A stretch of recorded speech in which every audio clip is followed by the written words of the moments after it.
Hello, everyone. Welcome to another episode of the Talkie Talkie Show. Here, we do three different perspectives. One from me, around a 9-year-old per se. Another from my dad, who is around, let's say 40. Yeah, And 40 plus. yeah, 40 plus. And we have one more that's actually not a living being. Yes, it's AI.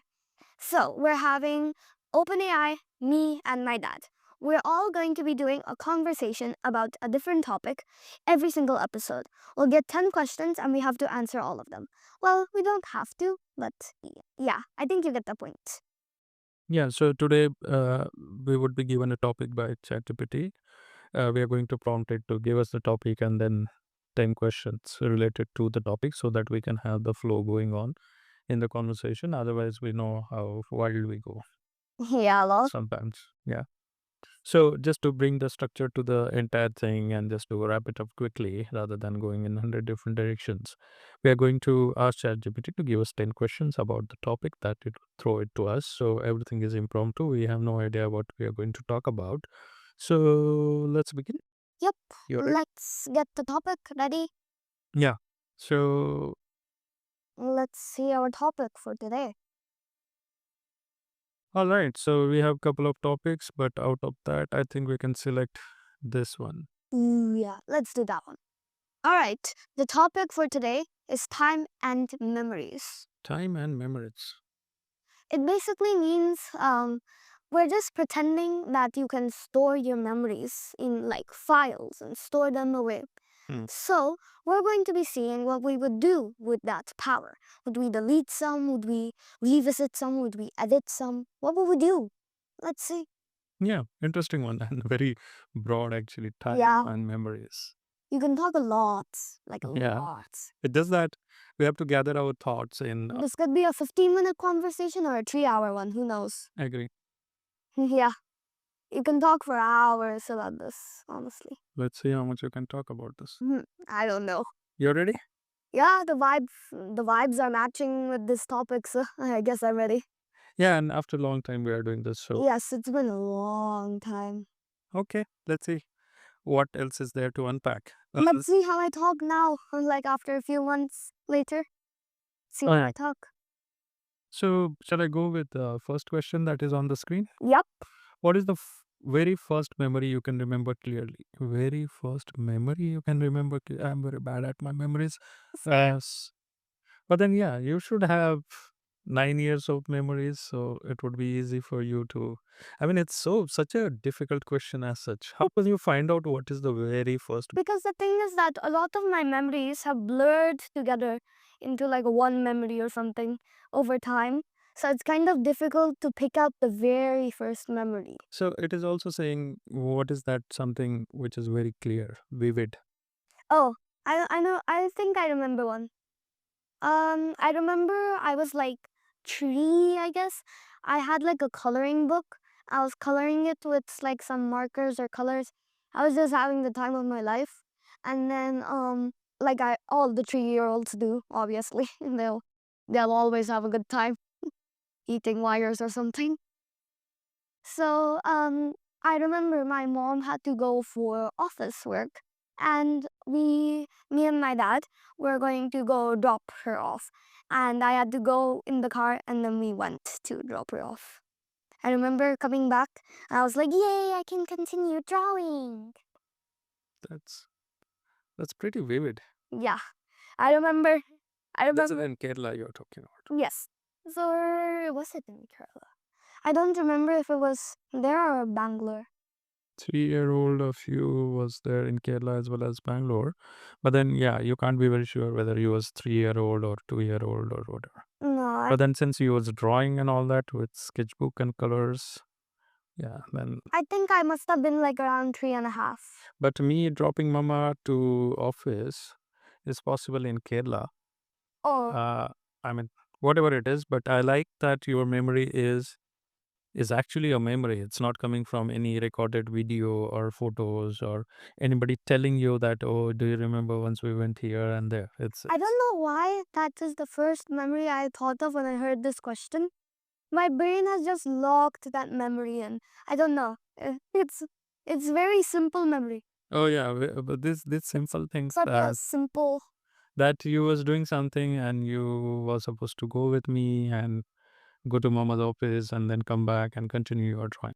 When I came back, I think And you were so happy about it. I don't know why, but the color I associate drawing with was orange. Very nice. Orange and blue. I don't know. I just feel that I was drawing with orange and blue. I could be absolutely wrong here, but I just feel that I had an orange crayon and I was drawing something. Even if it is not, then now we have created that memory, recreated that, Oh, yeah. We have edited the memory. edited the memory. Yeah, the way we want. Like that day, I was doing this and I was eating, let's say, pancake, and then suddenly this happened, that happened. I was listening to this particular song. You can modify it. Unicorn came in and then I rode it into the sky. All right, but the memory was very sharp. Yeah. Yeah, clear, and it was pretty old, I guess. Yeah. Similarly, if you ask me any such memory, then I can go as far as I don't know how old I would be. But I was in, I remember this one particular incident because it was very special. This is about my third grade. Third grade. Third Oh. grade results. Okay, so I have some memories of my second grade as to what kind of classroom it was, where we used to sit. And in our second grade classroom, I clearly remember where it was. If you take me today also in that particular school, I can literally point out this was the room where my second grade was. So it is that clear, the memory about that classroom and how it was. That I'm talking about second grade. And because I remember I was not very good in my second grades. So, in the sense that I knew that I'm not doing well with the kind of people and kind of teachers that I was having. And in the third grade, and that was A division, by the way. In the second grade, I was in A division. So maybe I was with a lot of other smart people. But in the third grade, so obviously I didn't do well compared to others. So in the third grade, I was in the B grade. You're getting the grading system. Okay. Like in second grade, those who are the toppers or have scored a lot of marks You'd be in Division A. will go in third grade's division A, right? And then those who haven't done that much well will go to third B.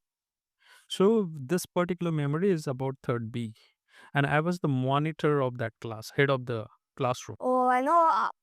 I know how it feels to be the monitor. Yeah. It's so annoying. So I used to write the names of people who are talking, who have not done the homework, or I used to write the good thought for today or the date and the subject and all that before the lecture begins, because we would have different lectures, right? One after another.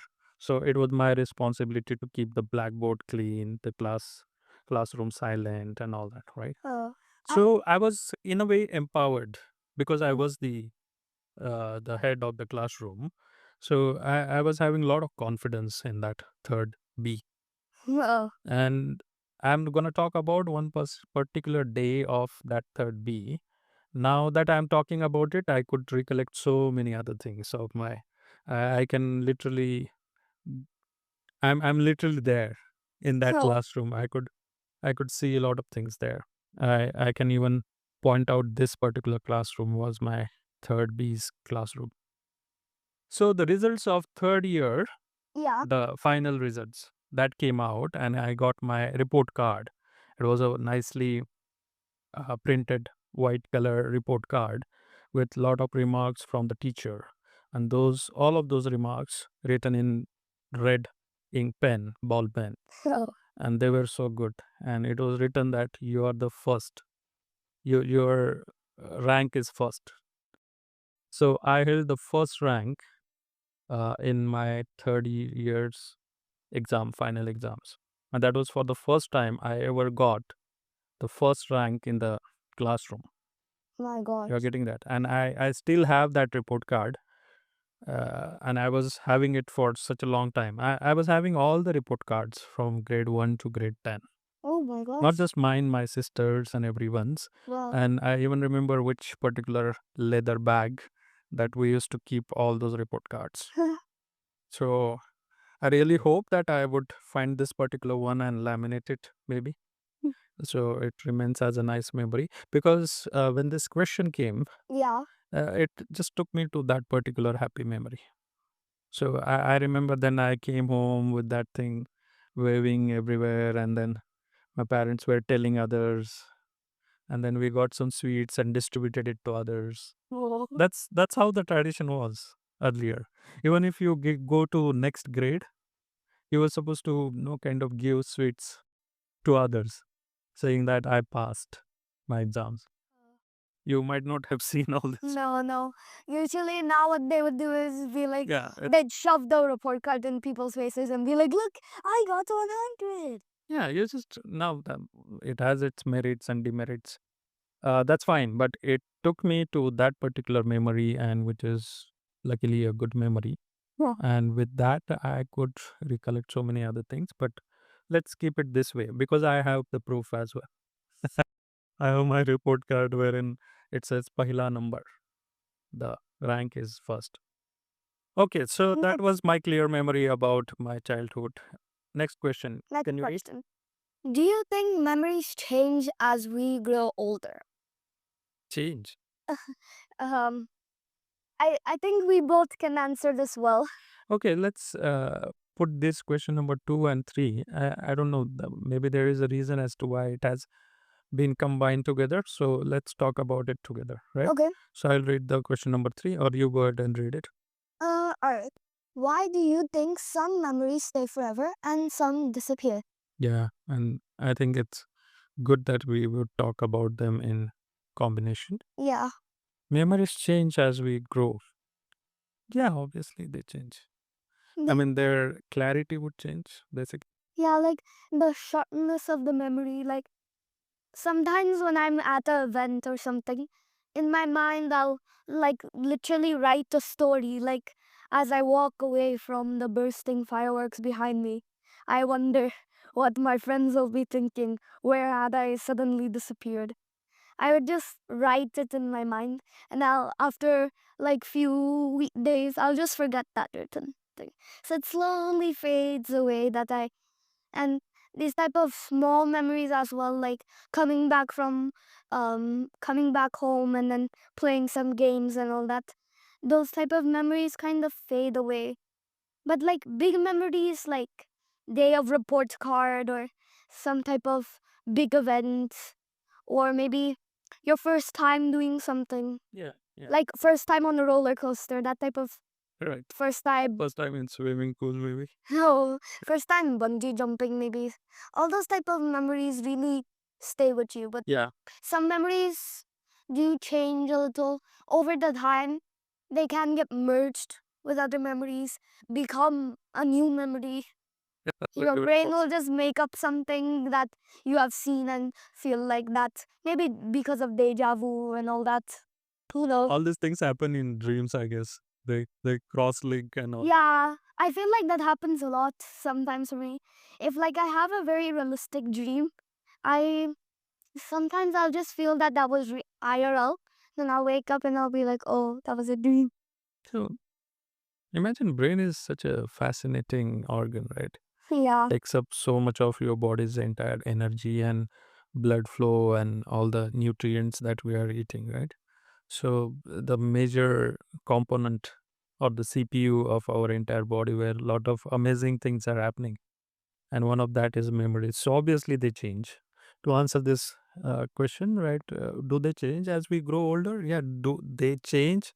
They get deleted, they evolve, and sometimes they evolve. Let's pretend our brain is hardware and all the memories are the software. Over time, the software will change, adapt to new things, and some will just get deleted because Not required. they're not required. Let's save some space. Let's Like say how we some would do with stupid. our hard disk, Yeah, yeah. like this one. If you have some random photo you don't like, you'll delete it. Right. That's how brain is also working with the memories, I guess, right? Yeah. Mm. So done with the second part of the questions. What is the next one? Are all memories meant to make us happy, or can sad memories also be important? Obviously, all memories don't make us happy, and obviously, sad memories are also important. What do you think? I feel like, It's very obvious. yeah, it's obvious, honestly. Like, It's a universal truth. yeah, You can't have only happy memories and not though sad memories. someone would like to remember more happy memories than sad. What do you think if we look into all your memories, your CPU, Hmm, uh, what proportion of happy and sad memories would be there? a lot of happy, and Like 90% or I'd say like 89%. 89.99? Yeah, 89.99. 899. Yeah. Okay. All right. And then the other like 11, 10. No, not even 11, 10%. Yeah. Like All right. sad. Sad. Okay. Sad, angry, embarrassment, anxiety, All others, all others. but not happy. Yeah, happies. Yeah. Happy is like taking up matter, And, merit let's not forget anxiety as well. inside out. Inside out too. Yeah. Everyone's is there, right? So all kind of emotions are there. Or maybe memory is memory. It's just that you associate those feelings to it. Yeah. Is it possible that the feeling that you might have associated with particular memory as of now is the sad one? Hmm. But down the line, if you look at it again and you think that, okay, that was not sad, that was actually a good one, if not happiest one, obviously, but then you may change its bucket or something like. I wouldn't say that I would like feel that it's good, but I'd feel like maybe I had overreacted in that Oh, yeah, situation. nice way to put it. Yeah. A lot of times when I was younger, I used to very overreact. Someone pokes me very gently, I'll be like, eh, Keep talking. I just cried. This is good content. Overreactions and all that. Oh my gosh. So once I was going to one carnival with my friend. Let's call this friend Ard. Ard. let's Whatever. Doesn't matter. call this friend Bia. Hmm. Now we XYZ. Yeah, so what? so we were going to the carnival.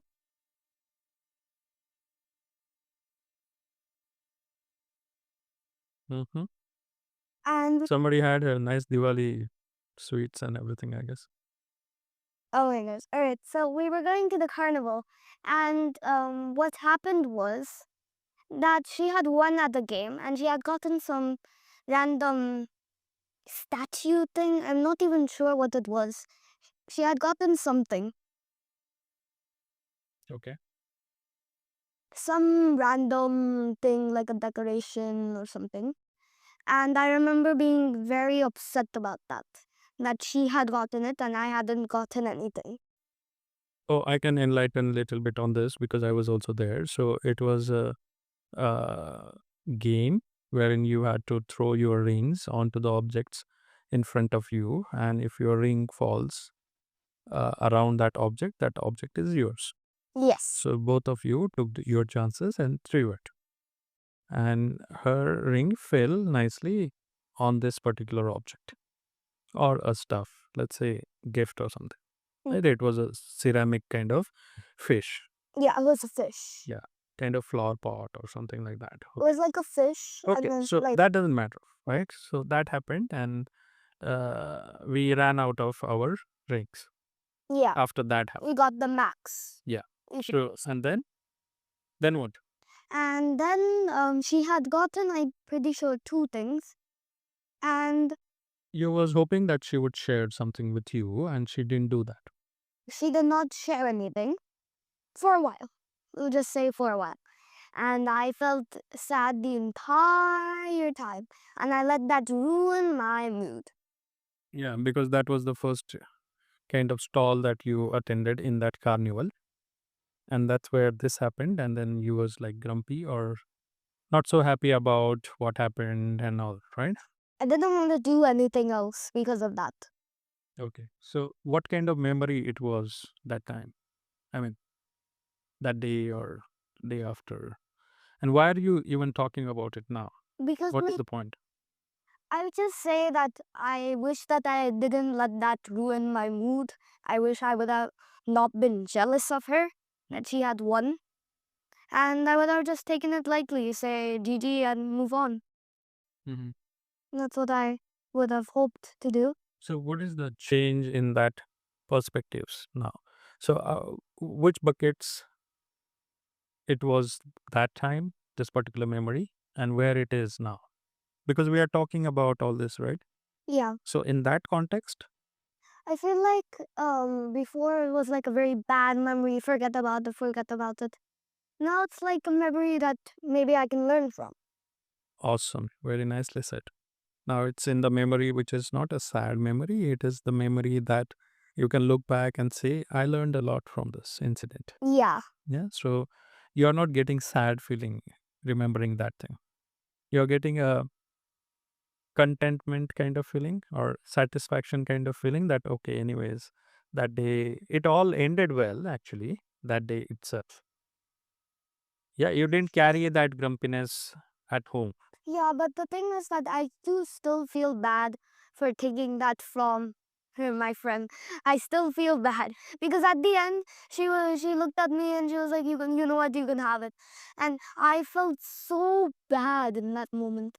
But I just was so grumpy. So I was like, give me that. Thank you very much. So looking back, you're thinking that, oh, it was all unnecessary, wasn't that mature or Yeah.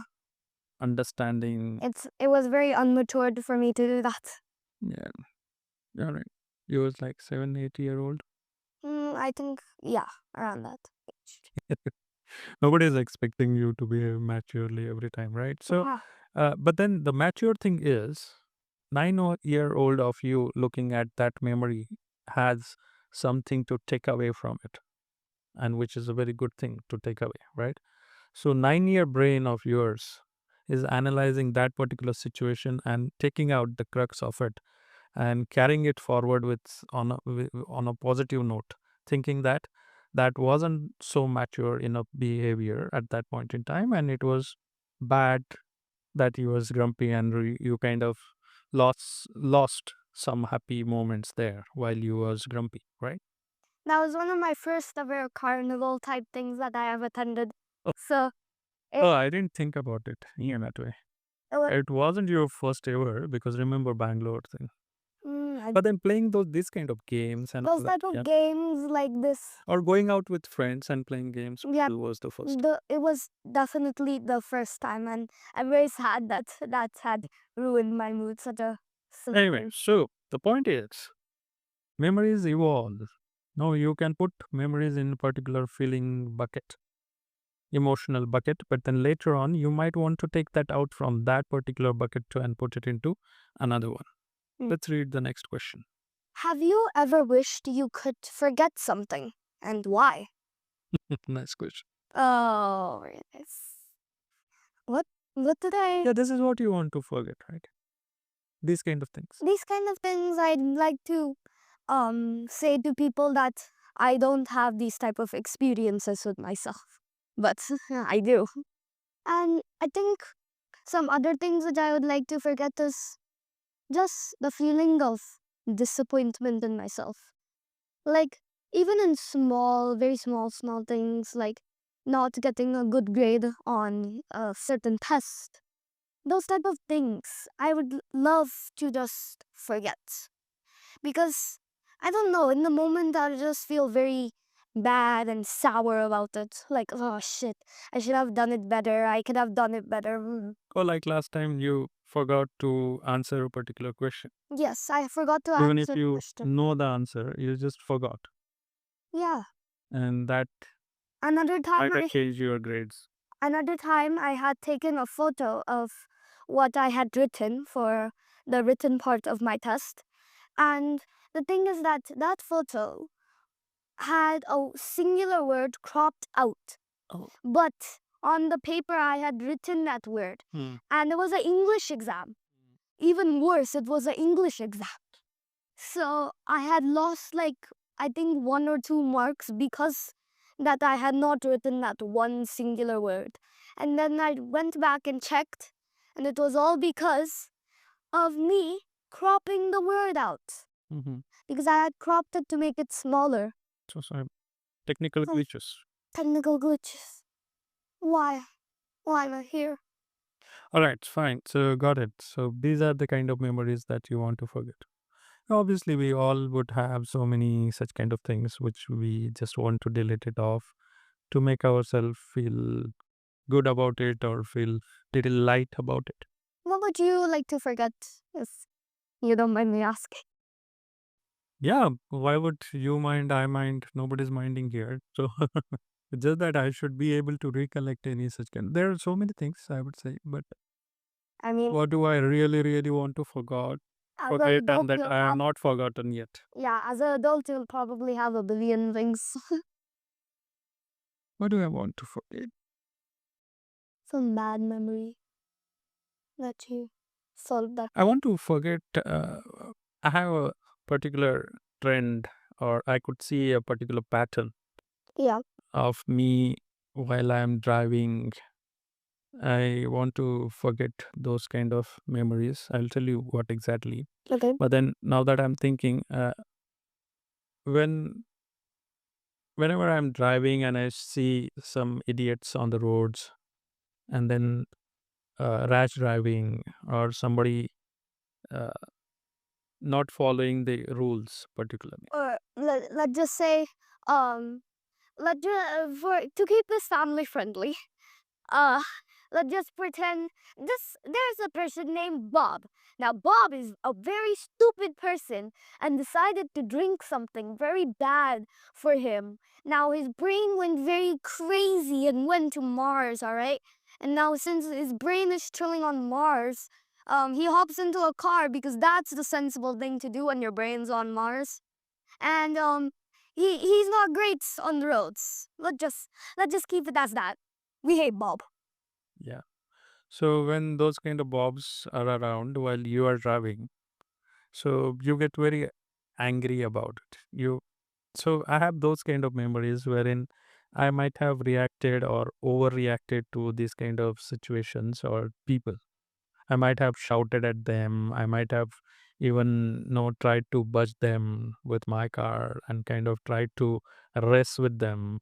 No, not particularly with bobs, like how you have described, but any other situation. Somebody or maybe honked at them because uh, they overtook me for some reason Or maybe without merged into your lane, so you cannot do a merge on exactly, your other lane. or that not moving even if the signal has turned Oh. or something of that sort, or maybe not somebody not giving the proper indicator and just moving their cars from one lane to another, those kind of situations Yeah. wherein I don't know, maybe they are risking my life in that particular if you're on highway at high speeds, if somebody suddenly take a turn without indicators, it's very frustrating or it's very scary as well, right? And it's very risky to do that Yeah. type of turn anyway. So obviously you will get upset, but while you are upset, you do certain things. Those are the memories I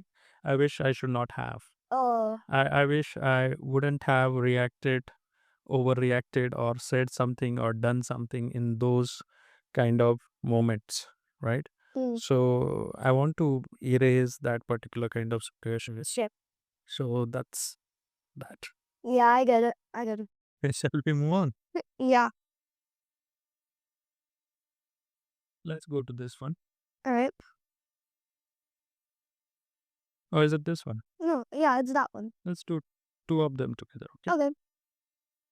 If your memories were files on a computer, what would you name the folder of your happiest moments? Nice one. Yeah. It's about bucketing, right? Yeah. What the bucket will call.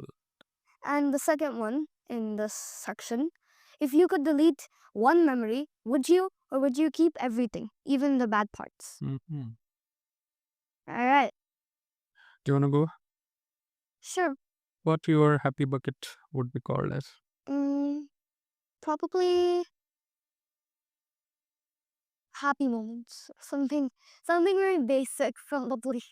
I don't think I'm the greatest person to answer this question. Usually, are your folders on your iPad? Do you rename your folders, name it in a particular way or something? I like these type of folders on my iPad or stuff to be very organized. Hmm. Because if these type of things are not organized, my brain will just crash out. It will just be like, nope, this is too difficult. I'm leaving. So let's say you have school folder wherein all your school projects are there. I will rename it to school. I'll create subfolders inside the folder for all of my like Subjects. all my subjects. In my subjects, I'll create points for my units, and in those unit folders, I'll finally put the links to my presentations, all of the stuff, and then I'll have all that in there. Yeah. So Nicely pretty organized. organized and having a structured. So your happy memories will have. So main box will be like happy moments. Then there will be with friends, with family. Yeah. Certain age ranges will be there. Knowing you, even if you keep the name of that folder as happy memories, I'm sure you would like a particularly different color for that folder, or maybe some emojis on top of it. Yes, yes, yes. Right. Do you want to know what I do for that? So, what would you do for this particular folder? I'd probably do the color of the folder to be around like a white or a yellow color. Because that color for me just says happy, happy, happy. And I'll just do some type of color like that. Something very light and pastel type color. And for the emojis which I would add, probably add that one sparkle emoji, if you know what I'm talking about. Hmm. The little sparkles. And Sparkles. yeah, Stars. the three little sparkles. And I'd add like the little smiling emoji, the little blush as well. Nice. All right. So the next one is there. If you can delete one memory, would you like to keep everything as is, good, bad? I think I'd keep everything because even if I would delete all of my bad memories, then I'd never really improve myself. I'd just be like, today is going to be a good day. Today is a good day. I love today. Hmm. But sometimes you really just need to just say, today is not going well. Sometimes it's not great to say it, but let's be real, not every day can be like so amazing. There would be Mondays. There would be Mondays. Mondays do exist. They'll not go anywhere. All right. So that's a good thing to keep everything because, like how we have seen about this particular memory with your friend in Carnival, that time maybe it was not in happy bucket. It might be in the sad bucket, but then later on, you might want to pull that up from the sad one and put it into something called as lessons learned bucket. Yeah, Oh, yeah. something that I learned or not so sad kind of bucket, right? Certain memories So are, bucketing can change yeah, over time. No need to delete. And if something is really needed to be deleted from your system, I think our brain will take care of that and then take it off yeah. from you. Certain, If it is there, it's there for a reason, is what my point is. yeah. Certain like memories happen for a reason. They're not just there to be annoying in the moment. They're there to teach you something that you didn't know. Yeah. So let's not mess up with what nature has created and is doing with the Yeah, memories. Let it be all of it. And that's what life is, right? It yeah. can't always be happy, happy. Can't always be sunshines and rainbows. Okay. Alright. So next one. Next one is getting a little technical here. Um, do, Okay, we are coming to an end. Now we just have to talk about three more questions. mhm, And last two we'll do together. yeah. So this one in particular is important, I think, to link it back to real world. I think I think you'll be able to answer this because you do a lot of these stuff. Oh, yeah, this is what we do. This is what my Alright, role. let's not gatekeep this from the people listening. You're probably wondering. It is. Do photos and videos help us remember better, or do they make us forget how things felt? How things felt. Very difficult to say, but I would still let me hear from you first. For me, like photos and videos, right? They're photos and videos. You can't really look inside your brain in the moment and see what was your expressions, what was your feeling, because you will never know that. After like down 10 years down the line, if you watch a video and let's say you're very angry inside, but you're still smiling, you'll never get to know that you are very angry or very sad. Said. So photos and videos, they do help us remember a few memories that maybe are small or you would likely forget, or maybe even big memories. Like traveling abroad and Yeah, traveling to new locations. but photos and videos will never be able to capture the true emotions that you felt in the moment. Very true. Like that first uh, thing that you answered, the Yes, first question. That memory is not captured anywhere. it's not captured. You sitting on your desk doing something, then we had to go somewhere. You coming back, continuing your drawing. That's pretty big memory to be able to capture in camera unless you are surrounded by so many cameras. It's memory, right? And Yeah. it's there vivid, sharp, as if it's happening live. So our brain is no capable enough to keep something that is very important in a very nice way associated with lots of emotions at the same time. But your photos and videos can't capture all that, and I totally agree with that. But at the same time, I think it's a good way not to forget certain things, right? Yeah. Oh, we went there. Oh, we did this, and it was so much fun. Maybe sometimes you don't remember all that. As you grow old, looking at all these photos and videos that I've captured in this hard disk. I mean, I was like, maybe you have probably photos and videos of like me when I was just born, most likely. Right. No, That from that moment onwards, yeah. I don't even remember what You never, happened. yeah. So it's good to see how, let's say, if I show you my photos and videos of my childhood, wouldn't that be very precious for you to know? It would be crazy to like Yeah. see. Yeah. And oh, when you were young, there wasn't like proper cameras in Yeah, place. there. I don't have that many. Yeah, Maybe I have just, let's say, 10 or 15 childhood photos. That too, not like very very young ones. Like, you have 10 to 15. I probably have like 3,000. yeah, in lakhs maybe. Yeah. Oh my gosh. Right, and that's why all this 5 TB hard disk is full and all that, right? So Yeah. these are all memories coming from last 10 years. Yeah, we are talking about 30 years before. There was no mechanism system to capture this kind of memories. All we have is printed photos, right? But then those photos also tell a story, right? That story has to be in your brain, right? I Yeah. mean, what happened? Why this photo was taken? How was you feeling that time? So having it is a good thing. Yeah, like you can reflect back on those photos and videos and see that, oh yeah, I remember this.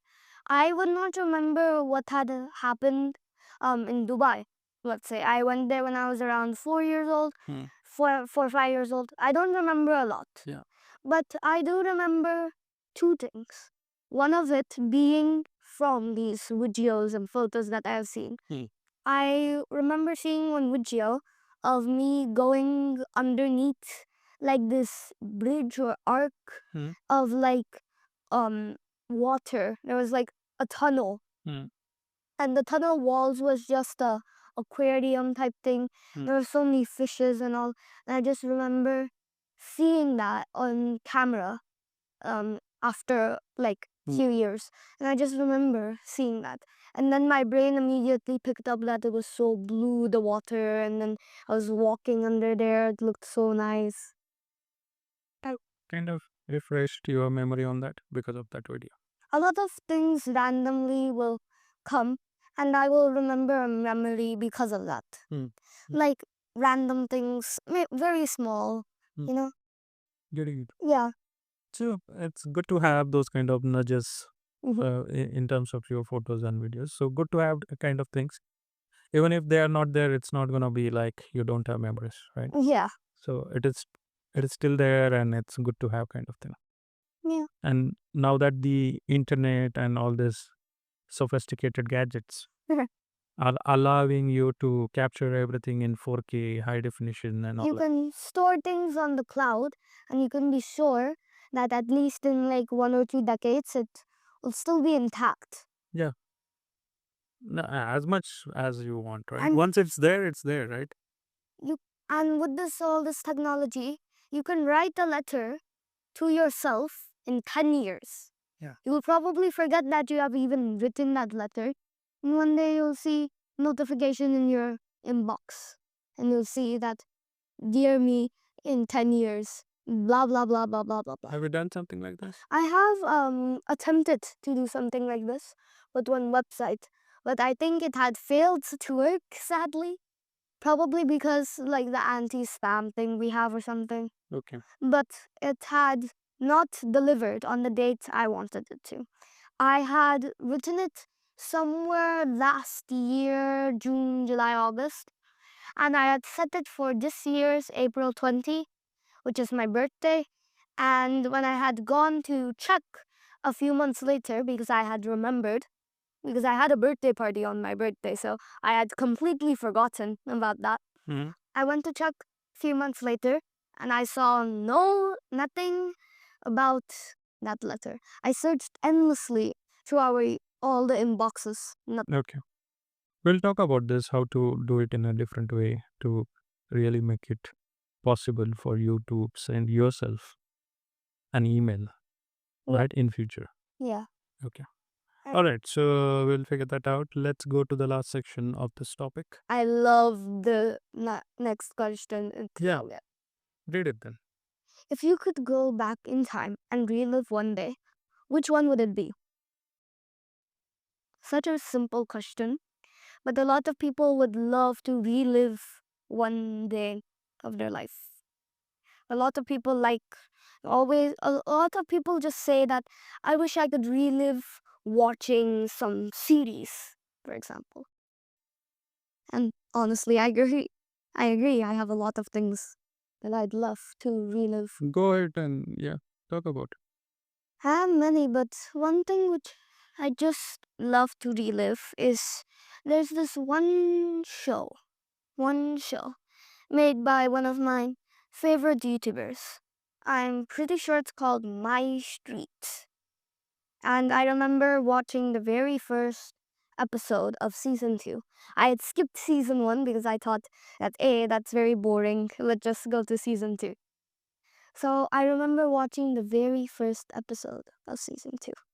And oh my gosh, or oh my Irene, according to the characters in it, I just fell in love with that series. It just became such a lovely series. Mhm. It's like it's kind of matured but immature at the same time. Mhm. Originally, the series was just meant to be a funny little series, but it eventually started building up, and it's just a wonderful series. Now I'm on season 5, actually, almost season 6, which is the last one. So I just wish I could relive the moment of watching that for the first time. Yeah, but you can do that anytime, right? No, but the thing is that I will never have that such excitement as I did. Yeah, now that you are talking about series, I could also think of so many this kind of series that I've watched, and I felt so happy about it. Not just the series, even for movies as well, right? So you Mm. just want to relieve that excitement or those moments wherein you was stunned or you was like, wow. No, For, that feeling was there. for these type of things, you can always watch them again, but you'll never get that same level No, it's of not possible. wow. Yeah, exactly. Yeah. Okay. So, yeah, good one. And anything else apart from, let's say, coming out of all this digital world? Any other day that you have in IRL that you want to relive? I was talking about the same question. Okay. Coming out of the digital world, Yes. is there any IRL day that you want to relive? IRL day that I'd like to read this. I think there's this one specific day. I was on the roundabout down in my playground, which I have, and my friend who I went to the carnival with, she had came down along with two other girls. And we all just sat in the roundabout, we spun it a little, and we had so much fun. And I remember mistaking those two other girls to be sisters with the other girl. Mhm. I remember just thinking that, and they were like, "No, we're not sisters." And the two other girls were actually sisters, Mhm. which is a very funny thing. Well, but I just remember vividly that we came out of the roundabout and we decided to play tag. That was the most fun I had ever had with my friends. Because up to that point, I never had these type of friends where I'd go down, meet them like almost every day, and I'd say, "Come on, let's just play tag." I'd never ever had them in my entire life, except like from last year. I had gotten these by a miracle.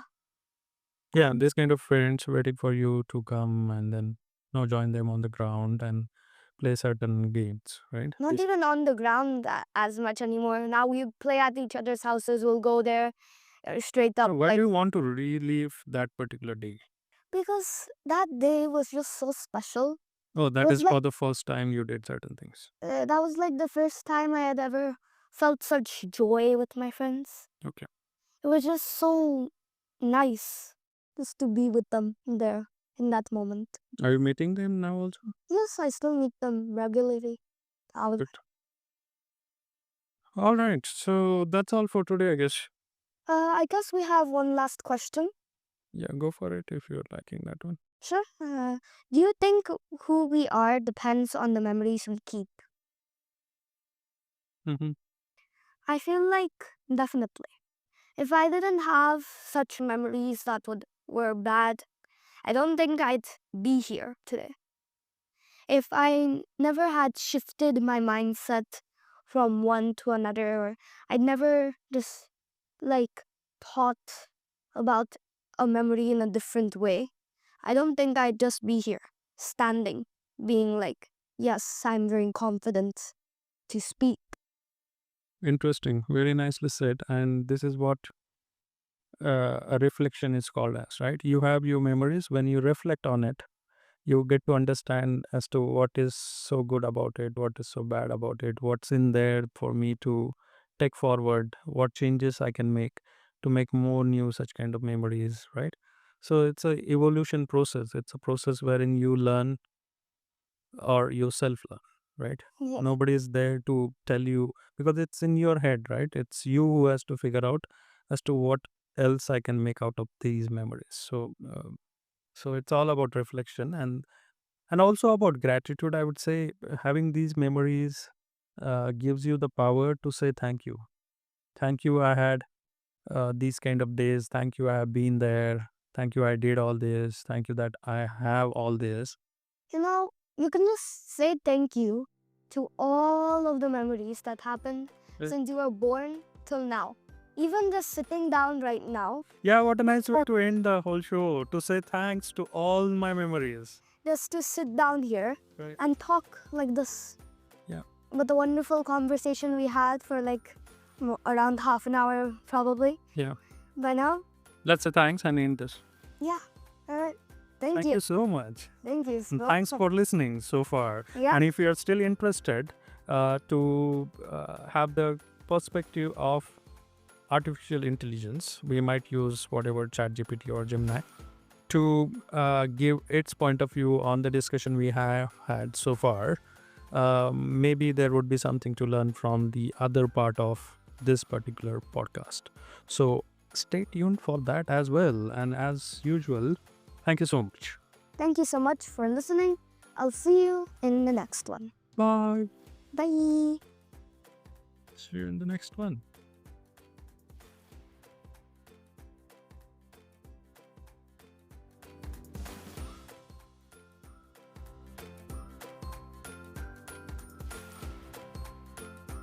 Welcome to the Deep Dive, where we take a stack of sources that look perhaps deceptively simple and, well, we try to extract the profound insights hidden inside. And today, our source material is really quite unique. We're diving into excerpts from an unscripted, really spontaneous conversation from this delightful series called the Talkie Talkie Show. Yeah, it's not your typical academic paper or, market analysis. This is pure, organic human dialogue. Exactly, and that's the magic here. Our sources capture this multi-generational exchange. It's between a father, Shrikant, who's in his 40s, and his 9-year-old daughter, Vallari. And the really interesting twist, their whole discussion was framed by 10 sort of open-ended questions generated by an AI. I think it was ChatGPT or something similar from OpenAI. And the topic was simply time and memories. It just creates this almost perfect, accidental cognitive experiment. So our mission today is really to analyze this framework father-daughter AI prompts and try to understand how the architecture of reflection, how we think about the past, fundamentally changes depending on your age, your stage of development. How do we process the past? How do we categorize the experiences we hold on to? And maybe most critically, how do we decide which memory files, as they call them, to keep, which to delete, and which, almost astonishingly, we feel free to kind of subtly rewrite? Yeah, the conversation jumps right into this fantastic, very relatable metaphor.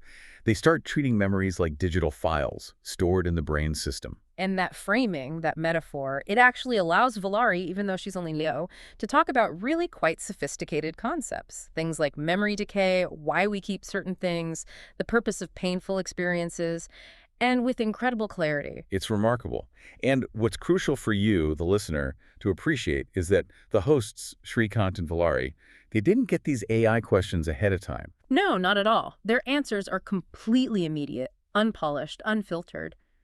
That spontaneity, well, it gives us a really genuine look into their internal memory processes, how they actually organize their own personal histories. Okay, so let's unpack this. Let's start right at the beginning of recall with that perennial challenge. Yeah.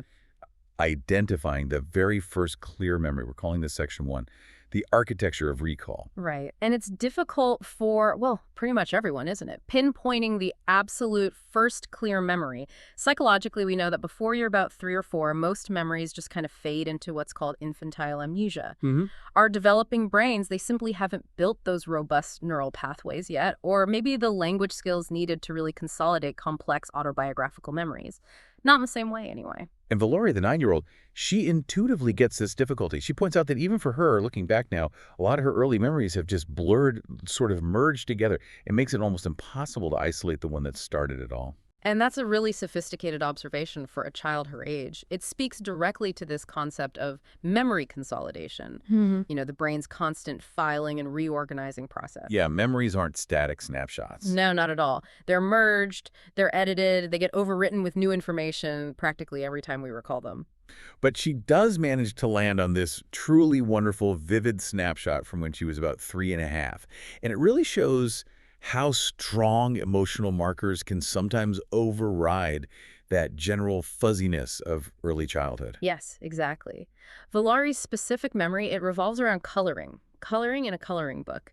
And she anchors it with sensory detail. She mentions markers or crayons, specifically the colors orange and blue. And the context, the physical setting, was her and her father dropping off her mother at the office. She's a bit vague on the location, maybe Kerala, maybe Bangalore. But what makes this memory, I think, a real deep dive moment for us isn't really the where, it's the feeling, the emotional anchor. Right. The core feeling wasn't about the drop-off itself. It was this intense anticipation she felt about returning home. She actually remembers saying in her little voice, "Yay, I can continue drawing." That simple joy. That promise of just getting back to her creative task, uninterrupted, that's what defines the memory's utility for her. It's this internal intrinsic reward that basically secured that memory file in her developing brain. It really speaks volumes about the priorities of childhood, doesn't it? Simple, immediate, emotional contentment. Totally. And Shrikant, the father, he recognizes the purity of this memory. He specifically notes that this feels like something truly recalled, not something prompted or suggested later by, say, a photo or a video, or maybe a family story they always tell. It just exists organically, fully constructed from her internal experience. And this is such a critical distinction because it gets right to the heart of memory authenticity versus, well, memory suggestion. But here's where their conversation gives us its first major psychological insight. actually prompted by the AI question itself. Ah, yes. They realize, just as they're discussing the details, the colors, the timing, that simply by talking about it, they are actively changing it. Vallari is the one who points it out. She says something like, oh yeah, we have edited the memory. That moment, right there in the conversation, it's a perfect real-time illustration of reconstructive memory. They even playfully realized they could easily add entirely new details right then and there, like maybe they had pancakes that morning, or perhaps there was a unicorn on the coloring book page, things that were never actually there. It really highlights that memory isn't like some perfect 4K video recording stored away. It's much more like a dynamic Wikipedia entry.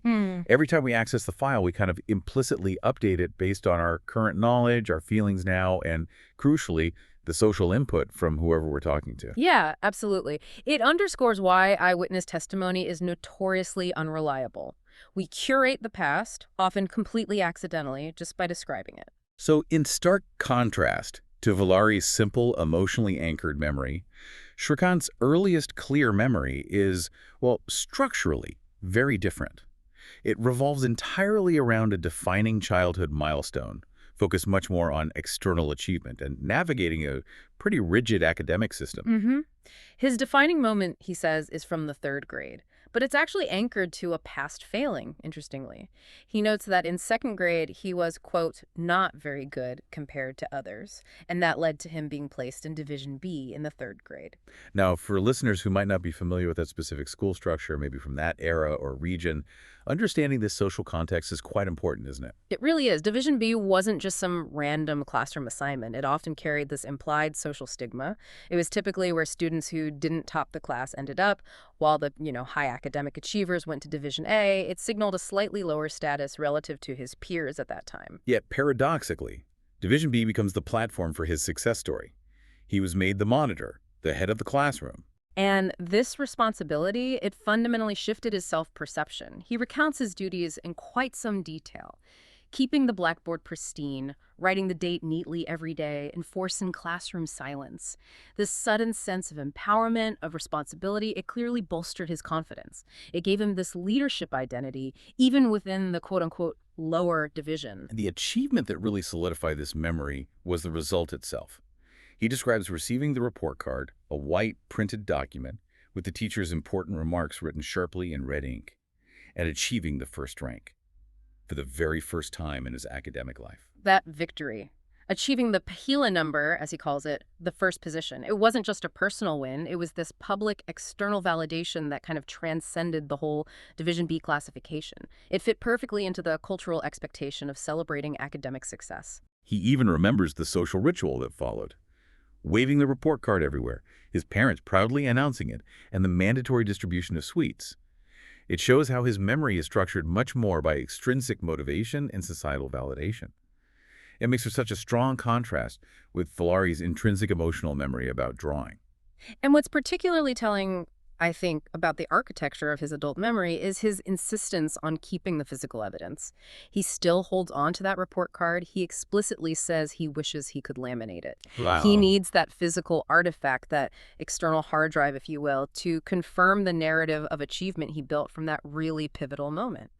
So we're already seeing this pattern emerge, aren't we? The child anchors memory in pure emotional satisfaction, while the adult, or at least this adult, anchors it in narrative achievement and external validation. That contrast sets a perfect framework for our next discussion. Do those memories actually stay static, or are they constantly in motion? Yeah, that leads us seamlessly into Section 2, memory fluidity. The AI-generated questions shifted here, asking whether memories change as we grow older, and if they do, why some seem permanent while others just vanish. And the consensus between father and daughter was a pretty resounding yes. Memories are fluid, they change, their clarity fades, sometimes they're actively deleted, or they just evolve into something else entirely. Shrikant introduced a really great analogy here to help Vallari visualize this decay. The computer analogy. The brain, he suggests, is like the hardware, pretty robust, long-lasting, but the memories, they're the software. Right. And over time, that software updates, it adapts, and the obsolete or unnecessary files, those smaller, non-critical moments, they get deleted to save space. just like cleaning up your hard disk. That actually relates quite directly to the neurological process of synaptic pruning, doesn't it? Where the brain clears out unused or inefficient neural connections to optimize how it functions. Exactly. But the core memories, the high priority, high impact events, they stay vivid. Like the big ones they mentioned. Right. Things like the first time on a roller coaster or bungee jumping or maybe the first time in a swimming pool, those are resistant to the hardware cleanup. They're tagged with these intense emotional or physical markers, which makes them easier to retrieve and much harder to overwrite. While the smaller, everyday moments, the routine of coming home from school, the casual games they played, those are the ones that are easily lost to the system's cleanup process. They also got into the influence of dreams and déjà vu, which was interesting. Vallari mentioned that a particularly realistic dream can sometimes cross-link with existing memory pathways. Yeah, essentially creating this false sense of clarity, right? Yeah. Making the dreamer feel like the event actually happened in real life. Precisely. It's the brain actively mixing its files, you could say. It's a pretty compelling reminder that the very system designed to store truth is also constantly producing quite convincing fiction. It's part of the reason memory is so susceptible to external suggestion, like we saw earlier with that pancake edit. So this fluidity, this constant changing, it raises a really profound psychological question that the AI posed. Are all memories meant to be happy? And this is where Vallari's specific, almost data-driven reasoning really came into play. She offered this remarkably precise statistical breakdown. She estimates that 89.99% of her memories are happy. 89.99%. That's very specific. It is. And the remaining 10.01%, that's reserved for the negative emotions, sadness, anger, embarrassment, or anxiety. Okay, we have to pause here as analysts. Is that precision something we should take as, like, genuine data? Or is that maybe the 9-year-old's way of trying to signal certainty and control over what's actually a very fluid emotional landscape? That's a great question. Either way, it's a brilliant articulation of her internal priority system. It definitely signals a strong tendency towards positivity bias, which is developmentally quite common. But the real insight, you're saying, wasn't the percentage itself. No, I don't think so. It was the discussion that followed about maturity. They both agreed that the emotion associated with a memory can actually change over time. What felt devastatingly sad or sour in the moment, when you look back at it through the lens of maturity, might feel like a necessary challenge, or maybe even an overreaction. This reevaluation process is so central to memory's utility, isn't it? The memory itself doesn't change, but the label, the file name, maybe does. Exactly. And this is perfectly demonstrated in the case study Vallari shared next, which she called the carnival incident. This specific memory moved entirely from her bad memory bucket straight into the lessons learned bucket. Okay, let's spend a little time on this anecdote because it brilliantly illustrates the developmental process of emotional regulation. Absolutely. So Vallari was about 7 or 8 years old, attending a carnival with a friend.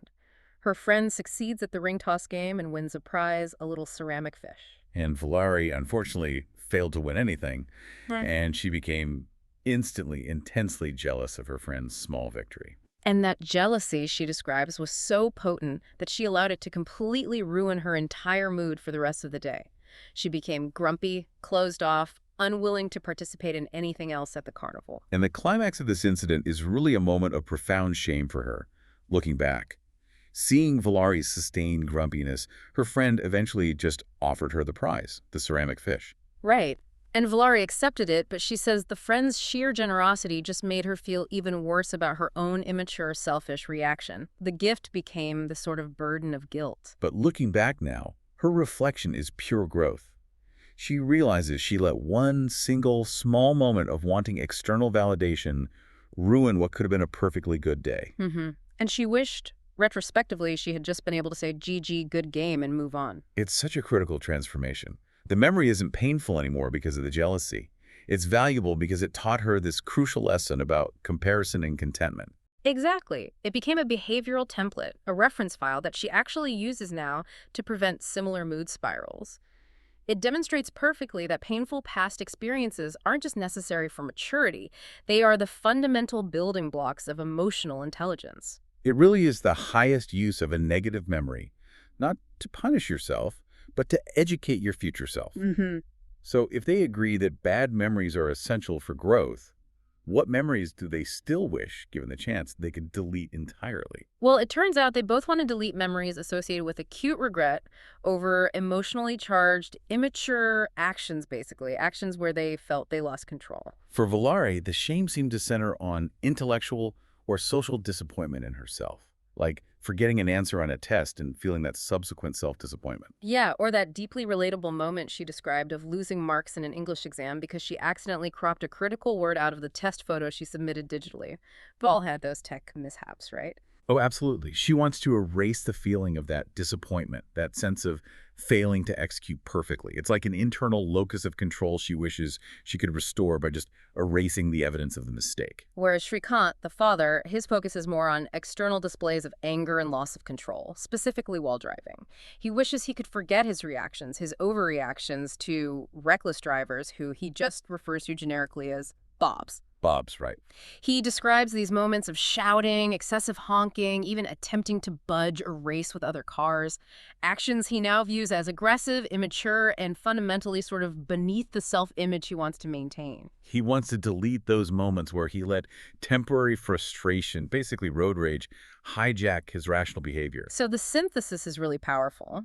Regardless of the 31-year age gap, the memories they both wish to delete are those that showcase a version of themselves they regret, moments where they acted impulsively or aggressively, failing to manage their emotions properly. Whether that frustration was internal, like Vallari's, or external, like Shrikant's.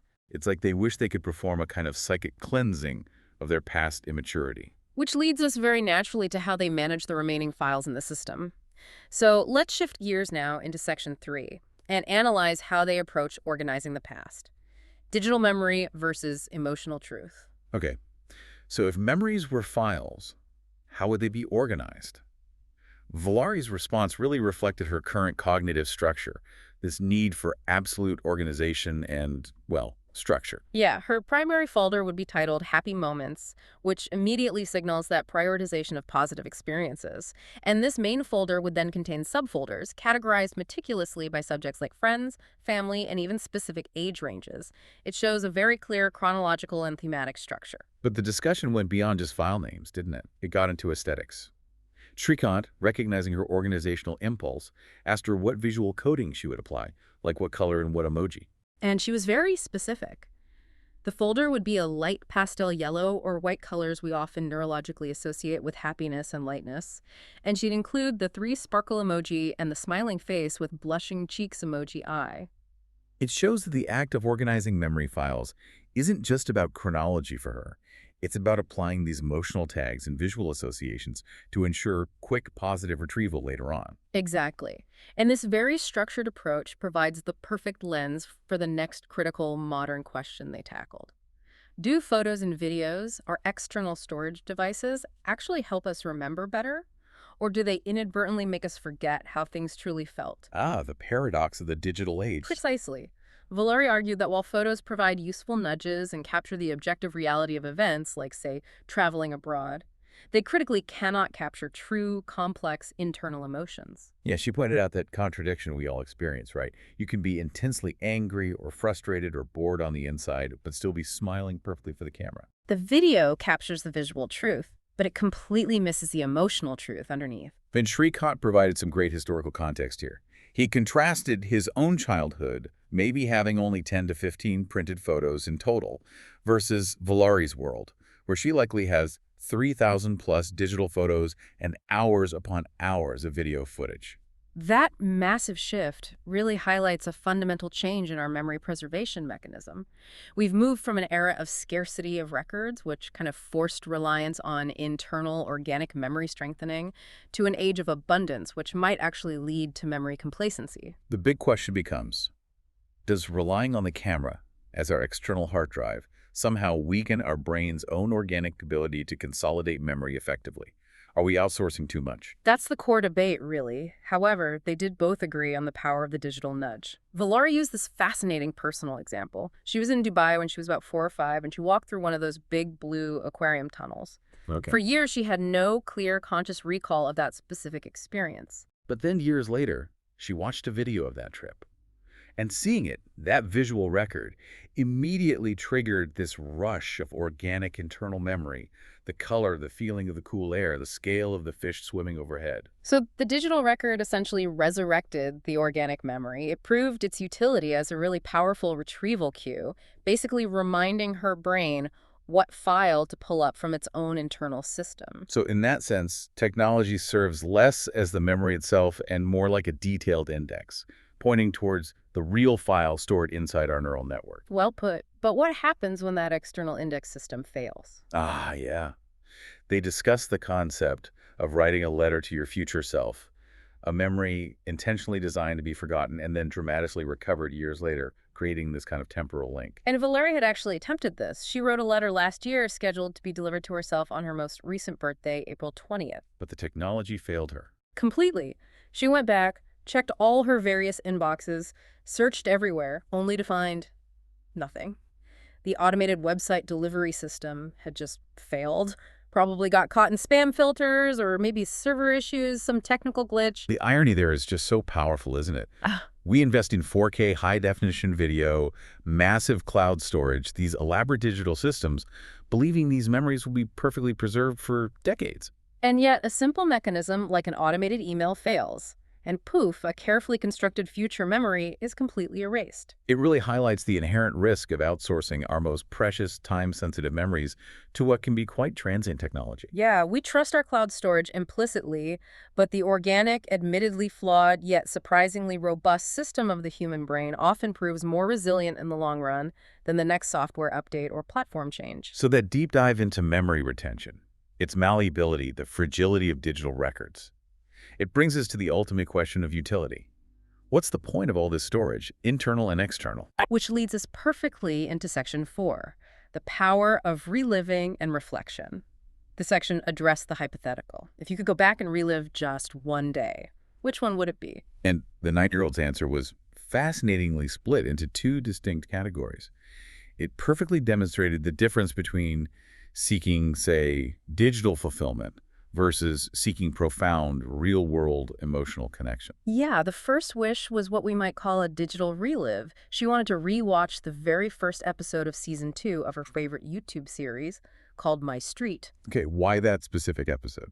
Well, she provided the context. The series apparently started light and funny, but Season 2 took this serious, deeply engaging narrative turn. She wished she could recapture that initial pure excitement, that feeling of being completely stunned by the story twist for the very first time. The feeling of novelty. Exactly. And critically, she understands the impossibility of it, the original shock and excitement. That's gone forever once the surprise is known.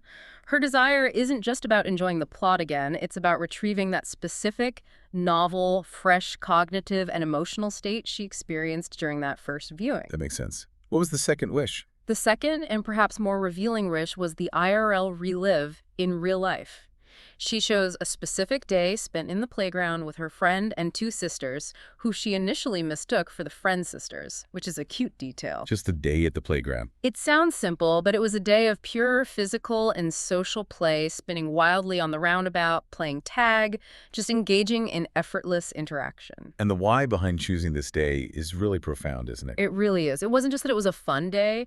She realized, looking back, that this particular day represented the very first time she had ever felt such true, unfiltered joy and connection with friends. Wow. It was a significant emotional and social milestone for her, a foundational memory of belonging that she didn't fully comprehend or appreciate until years later, reflecting on it. These pivotal moments of first joy, first success, first connection, whether it's Shrikant's first rank or Vallari's first experience of deep friendship. They seem to be the anchors of our developing identity, don't they? They really do. They reinforce the narrative we tell ourselves about who we are and what we ultimately value. Which brings us neatly to the final, most philosophical question the AI posed. Do memories define who we are? And they'd actually already established their conclusion earlier. They would keep everything, the good, the bad, the embarrassing, the shameful, all of it. Vallari then synthesized this beautifully, concluding that yes, her identity absolutely depends on the memories she keeps, especially the painful ones. This goes right back to the carnival incident, doesn't it? Exactly. She stated quite clearly that if she hadn't had those bad memories, those difficult experiences, she would never have been forced to shift her mindset, or gain the confidence she now has, or learn those necessary social skills, like speaking openly and admitting when she was wrong. It touches on that concept of post-traumatic growth, but maybe in a more everyday developmental context. Conflict and past pain are essential because they force the organism, us, to adapt and evolve. Those lessons learned files, they're essentially the blueprints for building a more mature identity. And Shrikant brought the adult perspective home, emphasizing that the final collective purpose of memory, of keeping every single file in the system, good and bad, is reflection and ultimately gratitude. It's the evolution process made visible. The power to look back at all the complexity, the academic wins, the playground joy, the moments of road rage, the self-disappointment, and to be able to conclude by saying, thank you, I had these kind of days and they made me who I am today. That's the ultimate psychological payoff of our memory system. What a beautiful and really complex place to land this deep dive. We started with an AI-generated question designed just to provoke introspection, and we ended with this profound, multi-generational statement on the necessity of every single human experience. Yeah. So to briefly synthesize the major insights we glean from this really unique father-daughter source material, first, we established that fundamental contrast in memory architecture, the child prioritizing intrinsic emotional reward, that simple coloring joy, versus the adult prioritizing extrinsic achievement and validation, the third grade rank. Then we analyzed the necessity of painful memories for growth, showing how the brain actively restructures those bad files into useful lessons learned templates, which are absolutely crucial for emotional regulation and maturity. And finally, we wrestled with that paradox of the modern age, the difference between technological storage that captures what happened, often in stunning 4K detail, but maybe at the expense of being truly present. Right. Versus genuine emotional recall, which captures how it felt, regardless of the visual fidelity or even if there's a recording at all. Which leaves us with a final thought for you, the listener, to maybe mull over. This conversation confirmed that memory capture is constantly evolving from, simple printed cards in a leather bag, as Shrikant might have had, to 5 terabyte hard drives, cloud storage, instant sharing, high-definition video today. So if the mechanism of memory capture is changing so rapidly, how might the actual process of reflection and gratitude itself change, say, a decade from now? When we look back on moments that were perfectly captured, instantly shared, stored indefinitely, will those memories still hold the same power to evoke genuine, complicated gratitude? Especially if, perhaps, we never truly felt them fully in the moment because we were prioritizing the camera, the digital record, over being fully present in the organic experience itself. Something to think about. Thank you for joining us on this deep dive into time, memories, and the architecture of reflection. We look forward to diving in with you again next time.